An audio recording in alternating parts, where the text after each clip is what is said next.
Bismillahirrahmanirrahim. Assalamualaikum warahmatullahi wabarakatuh.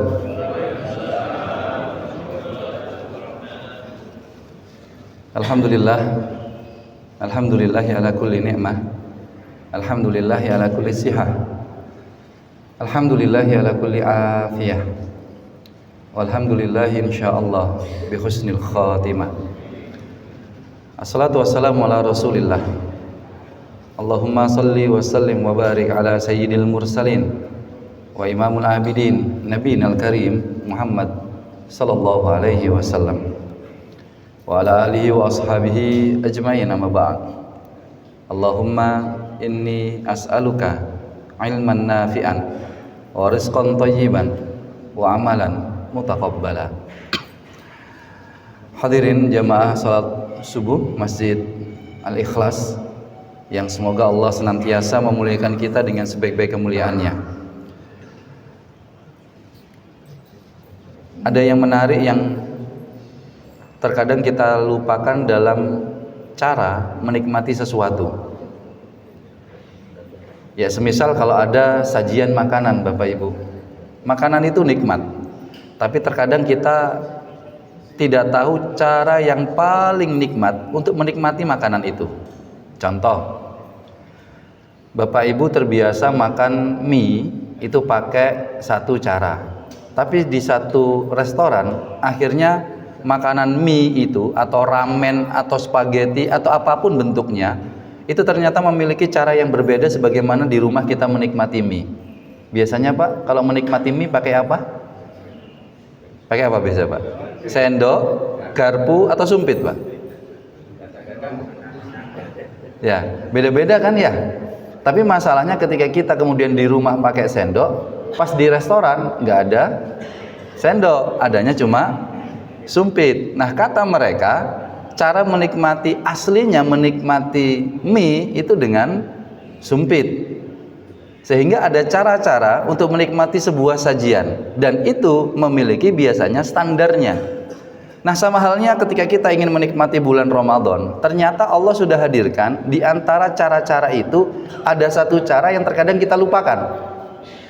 Di mana cara ini sebenarnya adalah cara yang paling ampuh, cara yang paling nikmat untuk menikmati sajian Ramadan. Apa itu? Bapak dan Ibu yang saya hormati, dan semoga kita semuanya mendapatkan keberkahan di bulan Ramadan. Yang pertama, cara menikmati bulan Ramadan itu dengan mencari keberkahannya. Beda Bapak Ibu antara rahmat sama berkah, itu beda. Rahmat itu sifatnya umum, rahmat Allah maksudnya. Berkah itu lebih khusus, lebih spesifik daripada rahmat.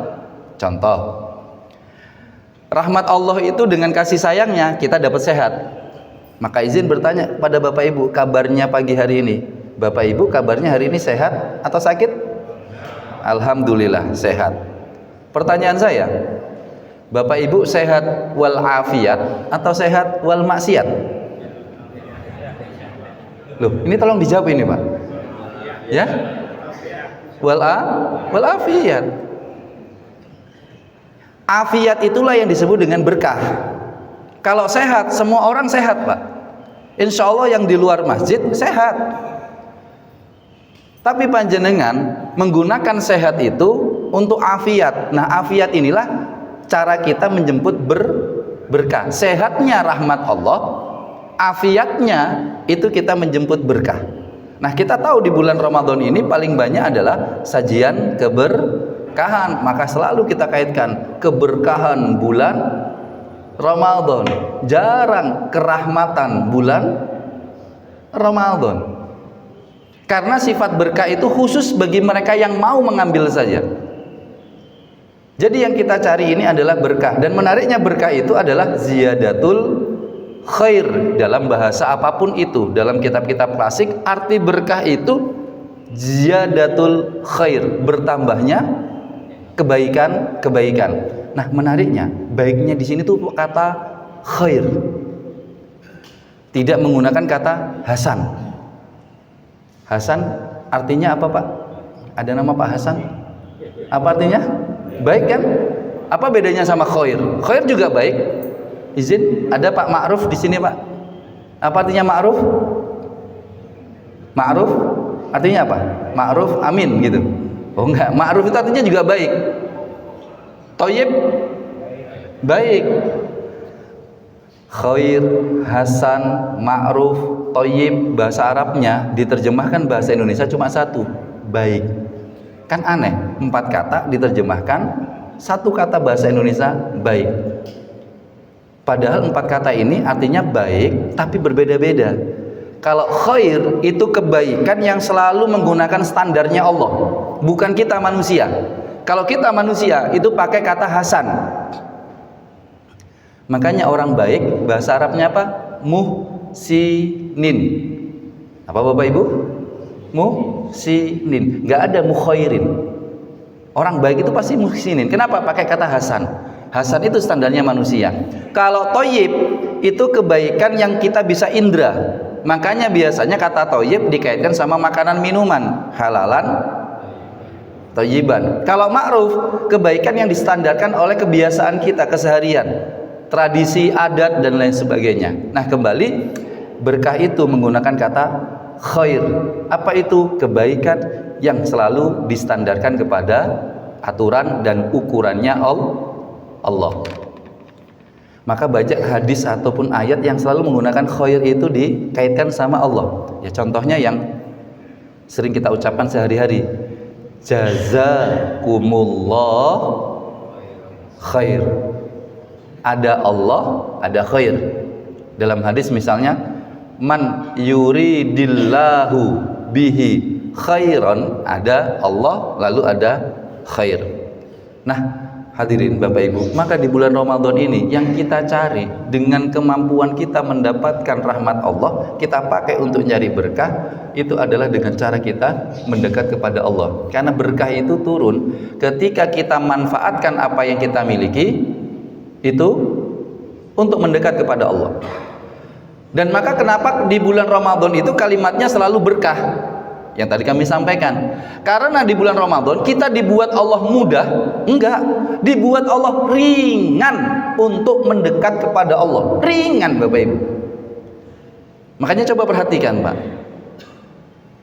Misal nih, ini bukan Ramadan. Misalnya ini hari Ahad. Hari Ahad bukan Ramadan. Sholat Isya di Masjid Al-Ikhlas Makarya Binangun ini Pak, berapa soft Pak? Nggak ada Ramadan, ini belum Ramadan. Berapa soft Pak? Paling 3 ya. Lah besoknya masuk Ramadan Pak. Pertanyaan saya, berapa soft sholat Isya-nya? Full. Pertanyaan saya, hanya beda sehari, kenapa kok merubah orang itu kemudian begitu semangatnya dan ringannya untuk mendekat ke Allah? Contoh yang kedua, Bapak Ibu yang pernah umroh, izin bertanya. Hari Ahad sebelum berangkat umroh, sholat subuh di Surabaya atau Sidoarjo. Pertanyaan saya Pak, yang sholat subuh di Sidoarjo itu masuk kategori yang mana? A. Sebelum, B. Saat, C. Setelah azan ke masjidnya Pak. Yang mana? Ini nggak ada Ramadan, nggak ada Ramadannya. Setelah azan baru ke masjid. Lalu Bapak setelah sholat subuh, Bapak Ibu berangkat umroh, sampailah di kota Madinah semisal. Pertanyaan saya, lalu di Madinah pingin sholat subuh ke Masjid Nabawi. Pertanyaan saya, berangkat ke masjidnya itu sebelum azan, saat azan, atau setelah azan? Sebelum. Berapa lama? 2 jam Pak sebelum. Pertanyaannya, kok iso berubah mendadak toh Pak? Kenapa kok bisa berubah mendadak? Dan wow, mendadaknya itu setelah huruf nun. Apa setelah huruf nun? Wow. Setelah huruf nun itu wow. Yang sebelumnya setelah azan tiba-tiba nggak sampai 24 jam hanya menapakkan kaki di tanah suci, tiba-tiba semangat untuk mendekat Allah, semangat untuk beribadah itu dibikin ringan dan berubah drastis. 2 jam loh Pak. Dan itu menariknya selama 9 hari atau 7 hari di tanah suci, istiqomah. Tapi ketika besoknya pulang ke Sidoarjo, kembali lagi ke settingan Sidoarjo. Kenapa? Karena harus kita akui di tanah suci itu banyak lapis-lapis keberkahan. Yang namanya berkah membuat kita lebih mudah untuk mendekat kepada Allah dalam hal beribadah. Nah saat ini nggak usah nyari tanah suci, karena ada satu momen di Sidoarjo yang sama penuh dengan lapis-lapis keberkahan, yaitu bulan Ramadan. Enak sama Allah, Allah bikin ringan langkah kaki kita itu untuk melakukan kebaikan-kebaikan yang nggak biasanya tadarus, insya Allah akan tadarus. Coba Bapak Ibu jawab pertanyaan saya pakai logika saja, ataupun pakai rasa deh, boleh. Ini nggak ada kaitannya dengan Ramadan ya. Kira-kira kalau disuruh memilih berpuasa, nggak ada Ramadannya ini, Bapak Ibu lebih suka berpuasa, ya anggap saja sunnah lah, atau puasa nazar, atau apapun lah. Lebih suka puasa 6 hari berturut-turut atau 30 hari berturut-turut, Pak? Nggak ada Ramadan, nggak ada kaitan Ramadan. Yang mana? 6 hari apa 7 hari, Ibu? 6 hari, kenapa? Pendek, lebih mudah, ya kan? Iya memang logis, masuk akal memang, lebih mudah 6 hari. Pertanyaan saya, sekarang saya tambah Ramadan di dalamnya. Pilih mana puasa? 6 hari Syawal berturut-turut atau 30 hari Ramadan berturut-turut? Mana yang gampang? Insya Allah 30 Ramadan. Loh, tadi loh Bapak Ibu memilih 6, katanya lebih mudah. Tapi kenapa muncul Ramadan, Bapak Ibu lebih memilih yang 30. Kenapa Bapak Ibu? Karena kemudahan Allah setting bulan Ramadan itu enak. Ayatnya sendiri mengatakan ayyamam ma'dudat, hanya beberapa hari. Dalam bahasa Arab itu namanya jamak qillah. Jamak qillah itu antara 3 sampai 9. Sedangkan Ramadan 30 hari. Allah mengatakan Ramadan memang 30 hari, tapi hanya beberapa hari. Apa beberapa hari? Nggak lebih dari 10 hari rasanya. Makanya kan sering kita dengar kalimat nanti di akhir-akhir Ramadan, Pak, saking kebawaan kangennya kita. Iki dino kepiro? Iki selawe. Sudah malam ke-25 tuh ini. Kok cepet deh Ramadan. Perasaan kita seminggu dan lain sebagainya. Pernah dengar kalimat ini, Pak? Insya Allah pernah. Itu sudah Allah setting kita itu nikmat dalam bulan Ramadan. Nah kalau sudah seperti itu, tidak ada alasan lain kita untuk bisa benar-benar menikmati bulan Ramadan ini. Karena Allah sudah buat ringan. Kalau berat, mungkin kita punya alasan. Abot ya Allah, susah, berat ya Allah. Kata Allah, ringan. Kalau sudah ringan, Pak, kita nggak ada alasan untuk tidak melakukan. Karena Ramadan itu bukan hanya mudah, tapi Allah ringankan. Bapak mengangkat beli 5 kilo sama mengangkat kapas. Ya kapas seginilah. Mana yang disebut paling ringan? Kapas. Karena semua orang bisa mengangkat kapas. Dan karena Allah mudahkan itu. Maka cara yang pertama, maksimalkan segala apa yang kita miliki kesempatan itu, karena Allah bikin ringan, untuk bisa kita menjemput meraih keberkahan Ramadan. Karena tidak semua orang mendapatkan keberkahan itu. Kalau rahmat Allah berikan, berkah kita yang mengusahakannya. Bapak dan Ibu jamaah salat subuh Masjid Al-Ikhlas Makarya Binangun. Cara yang kedua dan terakhir, ini yang sering kita lupakan. Izin, saya sudah lama tidak ke Masjid Al-Ikhlas. Jadi mohon dimaafkan kalau saya kurang tahu kondisi di sini. Tapi izin saya memberikan komentar. Kayaknya sekarang jamaah Masjid Al-Ikhlas Makarya Binangun ini para penghafal Quran gitu. Ya, kalau saya lihat wajahnya itu kayak para penghafal Quran. Loh, semuanya ini kayaknya. Iya, Bapak Ibu semuanya, adik-adik, iya. Loh, bener tanpa boten, Pak? Loh, kok malah pesimis toh? Izin Bapak Ibu, sebagai para penghafal Quran itu kan kalau untuk memastikan itu dites. Sambung ayat. Izin ya, tolong dijawab untuk memastikan praduga saya saja. Kalau di sini itu para penghafal Quran. Tolong disambung ayat yang saya bacakan ini, Pak. Izin. Bismillahirrahmanirrahim. Ini yang level bawah, yang awal-awal saja, Pak, yang mudah-mudah saja ya. Bismillahirrahmanirrahim. Ya ayyuhalladzina amanu kutiba alaikumus. Masya Allah. Hafal loh. Bentar. Kama kutiba 'alal ladzina min qablikum. Masya Allah. Hafal loh. Tambah penasaran saya. Tak tambahkan levelnya naik Pak, ke tengah-tengah Pak, ke tengah-tengah. Bismillahirrahmanirrahim. Fala khaufun 'alaihim wala hum. Masya Allah. Masih bisa menjawab. Yang terakhir, lebih jauh lagi Pak. Bismillahirrahmanirrahim. Qul.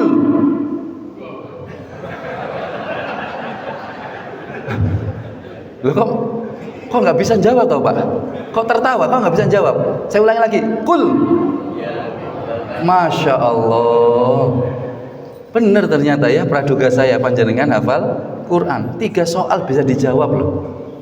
Bapak dan Ibu, cara menikmati bulan Ramadan itu adalah ketika kita tahu pesannya Allah itu bagaimana sih caranya.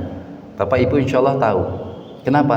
Kalau saya melihat wajahnya Bapak Ibu, insya Allah ini kan pemain lama di bulan Ramadan. Ya, pemain lama. Ya, kalau saya lihat. Izin, Bapak sudah berapa kali ketemu Ramadan selama hidup? Ya pertanyaan lainnya kan berapa umurnya kan gitu Pak ya. Anggap saja misalnya 50. Berarti Bapak Ibu sudah pernah bertanding sebanyak 50 kali pertandingan. Dan sekali bertanding itu 30 hari loh Pak. Bayangkan. Berarti kan ini pemain profesional di bulan Ramadan. Maka insya Allah Bapak Ibu sudah tahulah jawabannya dari pertanyaan saya ini. Al-Baqarah ayat yang keberapa? Mengawali tentang perintah Ramadan. 183, tuh kan pemain profesional pasti bisa menjawab. Dan menariknya jumlah ayat Ramadan itu kan cuma 5. 183, 184, 185, 186, 187. Nah menariknya 183 dengan 187 itu caranya sama, harapannya Allah, cuma berbeda cara menikmatinya. Apa itu? 183 ditutup dengan la'allakum tattaqun yang tadi sudah hafal, agar kamu bertakwa, tapi ditutup dengan agar mereka bertakwa, ayat 187-nya. Pertanyaan saya, apa bedanya kamu dan mereka? Kamu itu tunggal, mereka itu jamak. Apa guru kami di Al-Azhar menyampaikan ketika menafsirkan kalimat ini? Untuk urusan kamu itu aturannya Allah Pak yang mengatur. Sebagaimana tadi kami sampaikan, tiap kamu kata Allah, tiap diri kita 1, 2, 3 kita masing-masing ini Allah yang menggerakkan agar dia itu tiap individu, tiap pribadi itu menikmati bulan Ramadan. Allah yang menggerakkan. Wahai hambaku A, nikmati Ramadan. B, nikmati Ramadan. C, nikmati Ramadan. Akhirnya A, B, C, D, E, F dan seterusnya kumpul di masjid. Walhasil apa? Kondisi bulan Ramadan enak. Kenapa? Karena kondisinya semuanya beribadah. Makanya tadi jawabannya, kenapa kita lebih memilih mudah Ramadan daripada Syawal?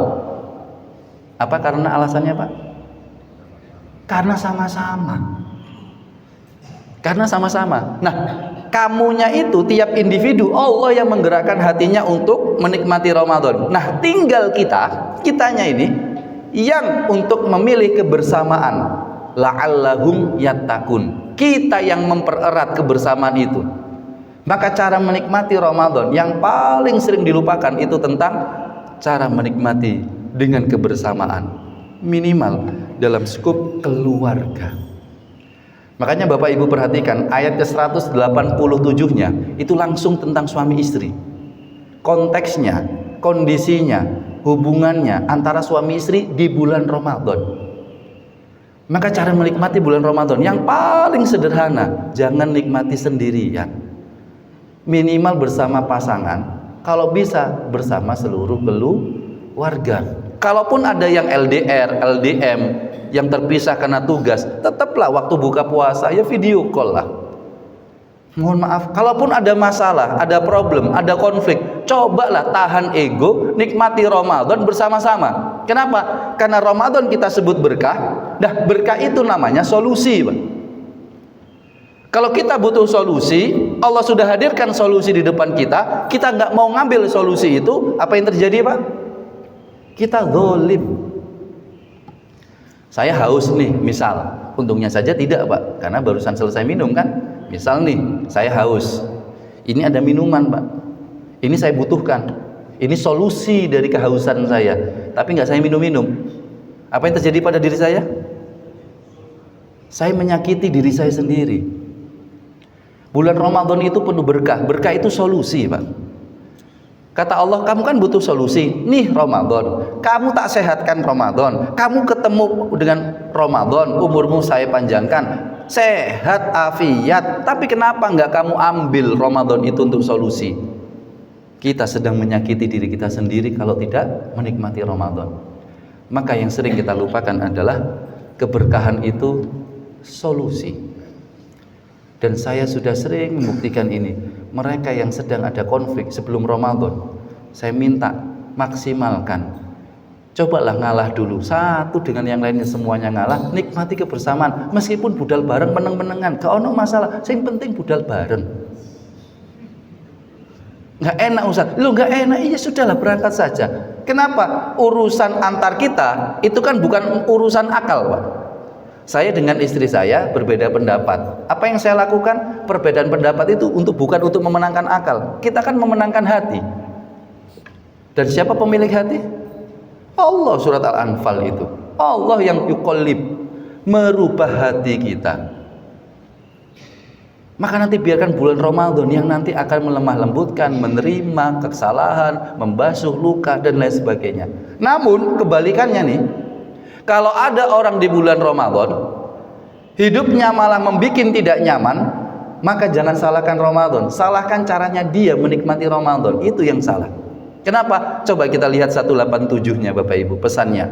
Uhilla lakum lailatas syiyam rafathu ila nisaikum. Coba perhatikan Pak, langsung bahasanya, boleh kok suami istri itu campur. Do you know campur Bapak Ibu? Ini soalnya ada adik-adik soalnya. Bapak Ibu tahu kalau suami istri makan nasi campur? Nah, tahu kan? Nah, kenikmatannya apa Pak? Tenang apa senang? Ayo. Kalau suami istri habis makan nasi campur, nah ya, paham kan Pak? Ya. Apa yang dirasakan suami istri ini setelah makan nasi campur? Senang apa tenang? Enggak endingnya. Ngawalinya pasti seneng, endingnya saya tanya tenang. Kita lihat lanjutan ayatnya. Hunna libasul lakum wa antum libasul lahunna. Istrimu, suamimu itu pakaian. Kenapa Allah menggunakan kata pakaian? Kenapa Allah nggak ngasih permisalan, percontohan barang yang lain lah? Kenapa kok barangnya itu pakaian? Karena ternyata fungsi tertinggi pakaian yang mengikat semua fungsi yang lain itu cuma satu, nyaman. Pakaian itu memang menutup aurat, pakaian itu melindungi, pakaian itu identitas, pakaian itu perhiasan. Tapi kalau semuanya ini bikin gak nyaman, pakaian itu akan dilepas. Panjenengan pakai pakaian, tiba-tiba ada yang nusuk ke kulit punggungnya panjenengan. Aduh. Pasti dilepas pakaian itu Pak. Meskipun mahal, meskipun menutup aurat. Karena pengikatnya adalah rasa nyaman, rasa tenang. Makan nasi campur menenangkan, pakaian memberikan nyaman. Klop, maka nikmati bulan Ramadan. Pesannya Allah dengan kebersamaan, dan pastikan kebersamaan itu memberikan rasa nyaman. Kalau Ramadan memberikan rasa nyaman, jangan salahkan Ramadannya, salahkan cara kita menikmatinya. Yang terakhir, kejadian nyata Pak, di Sidoarjo. Di Al-Baqarah 187 itu ada yang berbicara tentang satu ibadah. Apa nama ibadahnya? Iktikaf. Kan ada di 187. Wa antum akifuna fil masajid. Kamu beriktikaf di dalam masjid. Bapak dan Ibu, ingat cara menikmati yang kedua bulan Ramadan jangan sendirian, bersama-sama. Gimana pun caranya. Kenapa? Begini. Suami istri terjadi perbedaan pendapat Pak. Si suami memaksakan iktikaf full 10 hari tanpa pulang ke rumah. Karena saking semangatnya ini meniru, katanya sunnah Rasulullah, aku full 10 hari, gak pulang ke rumah. Istrinya bilang, mbok yo pulang toh ya, pas sahur apa pas buka gitu loh, temui anak-anak, ya seneng no anak-anak. Kok ya pas di rumah tangganya ini nggak ada ART, anaknya 3, yang paling dewasa saat itu SMP kelas 1, adik-adiknya masih kecil. Maka apa yang terjadi? Suaminya memaksakan menikmati ibadah sendiri. Berangkatlah suami ini ke masjid. Nah, mulailah terjadi sedikit perselisihan. Lalu biasa istrinya nanya, bayangkan Pak, ketemu saja suami istri kadang-kadang kan salah nangkep kalimatnya. Lah ini cuma via chatting. Lalu suaminya ngebales dengan kalimat kurang lebih seperti ini. Bu, kamu kan tahu siapa yang nyuruh aku ke masjid dan siapa yang nyuruh aku ke rumah. Kamu pasti tahu jawabannya, siapa yang harus aku taati. Bayangkan Pak, siapa yang nyuruh ke masjid Pak, atau siapa yang nyuruh itikaf? Allah. Al-Baqarah 187 tadi, wa antum akifuna fil masjid. Dan siapa yang nyuruh aku pulang ke rumah? Istri. Lalu jawabannya, kamu tahu kan siapa yang harus aku taati? Siapa yang ditaati Pak? Bapak-bapak tolong jawab, siapa yang harus ditaati Pak? Allah apa istri? Ayo Pak, Allah apa istri? Hah? Loh istri? Loh ini pertanyaannya masih ada lanjutannya Pak. Yang ini dulu aja dulu. Allah apa istri? Ya Allah toh Pak, yang ditaati itu tetap harus Allah. Cuma ada pertanyaan lanjutan, siapa yang ditakuti? Allah apa istri? Bapak Ibu, apa yang terjadi? Istrinya akhirnya nelpon. Ini banyak kisahnya, panjang karena selama 10 hari nelponlah ke suaminya. Lihat jawaban suaminya. Bu, nggak usah nelpon aku. Teleponnya ibu ini mengganggu kekhusyuan aku beribadah kepada Allah. Dimatikan. Apa yang terjadi singkatnya, tanggal 4 Syawal ibu itu nelpon saya. Ustadz posisi di Surabaya. Enggak Bu, saya di luar kota lagi acara lebaran. Ustadz langsung ngomong, hari ini saya mau menggugat cerai suami saya. Saya bilang, loh kenapa Bu? Ini nggak kuat Pak Ustadz. Jangan Bu. Ini. Jangan Bu. Please jangan. Jangan Bu, jangan.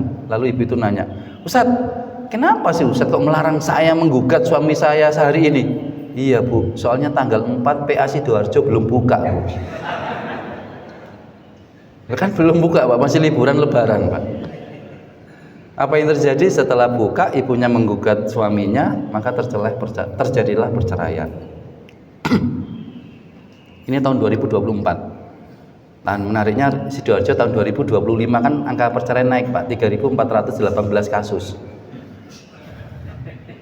Pertanyaan saya Pak, lu hafal saya. Kayak saya punya ordal di PA Sidoarjo soalnya. Ibu saya masih aktif di PA Sidoarjo Pak, untuk menjadi mediator. Makanya izin nanya sama warga Sidoarjo, Pak, kalau ini benar, ketemu benar, cari baiknya. Maka saya bilang sama suami itu, Pak izin, itikaf kan tidak wajib harus 10 hari. Boleh itikaf itu mulai subuh sampai nanti menjelang maghrib. Itu tetap distatuskan itikaf. Nah setelah itu pulanglah ke rumah. Nanti habis itu qiyamul Ramadan, qiyamul lail, balik lagi ke masjid sampai menjelang sahur. Kan itu juga dimasukkan, terstatuskan iktikaf. Dia juga dapat iktikaf sudah. Bapak pulanglah, dampingi. Kenapa? Bapak loh dipanggil sama anak-anak namanya ayah. Kata saya kepada suaminya. Dan tahu Pak ayah itu apa? Ayah itu dari bahasa Arab namanya ayat. Ayat itu di Al-Quran, surat Al-Fatihah terdiri dari 7 ayat. Ayat dibaca bahasa Indonesia ayah. Apa ayat itu? Segala sesuatu tanda-tanda Allah yang mengarahkan kepada kemahabesaran Allah. Ayah itu tujuannya, tugasnya, kewajibannya adalah menjadikan anaknya itu mengenal Allah. Lah kalau anak dijauhi di bulan Ramadan, siapa yang ngajarin anak itu untuk dekat sama Allah kalau bukan ayahnya? Maka Bapak Ibu nikmati bulan Ramadan dalam kebersamaan. Tentunya bersama keluarga. Jangan individual, jangan egois. Terima kasih. Kita akhiri dengan doa kafaratul majlis. Subhanakallahumma wa bihamdika asyhadu an la ilaha illa anta astaghfiruka wa atubu ilaik. Alhamdulillahirabbil alamin. Buah kedondong, buah semangka, buah rambutan, buah melon, itu nama buah-buahan Pak, izin. Terima kasih. Assalamualaikum warahmatullahi wabarakatuh.